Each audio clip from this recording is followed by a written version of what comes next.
సాధారణంగా మన శరీరంలోని ఇమ్యూనిటీ పవర్ తగ్గిన కారణంగా మనకు కోల్డ్, కాఫ్, ఆర్థరైటిస్, హెపటైటిస్ లాంటి రోగాలు సోకే అవకాశం ఉంటుంది.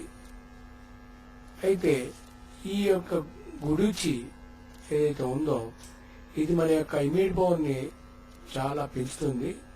ముఖ్యంగా ఇమ్యూనిటీ పవర్ మీ కొరకు పనిచేసే వైట్ బ్లడ్ సెల్స్ యొక్క పనితీరును, సామర్థ్యాన్ని పెంచి బాడీ ఇమ్యూన్ సిస్టాన్ని డెవలప్ చేస్తుంది.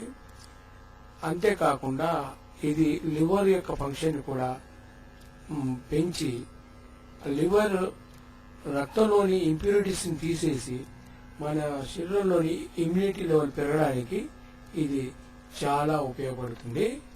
అంతేకాకుండా ఇది త్రిదోషహరమైనది.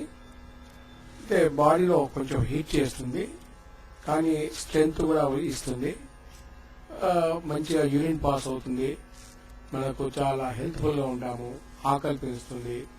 తర్వాత చాలా రకములైన జ్వరాలను కూడా తగ్గిస్తుంది. ముఖ్యంగా మేహరోగం వల్ల వచ్చే జ్వరాన్ని తగ్గిస్తుంది, ఈ జాయింటిస్ ని తగ్గిస్తుంది.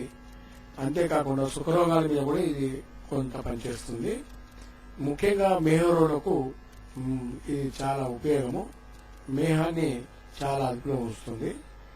ఇది ఇంతే కాకుండా ఇంకా కొన్ని రోగాల మీద అనుపానంగా కూడా వాడవచ్చు. మరిన్ని వివరాల కొరకు మరొకసారి కలుసుకుందాం. ఇంకా చేస్తాను.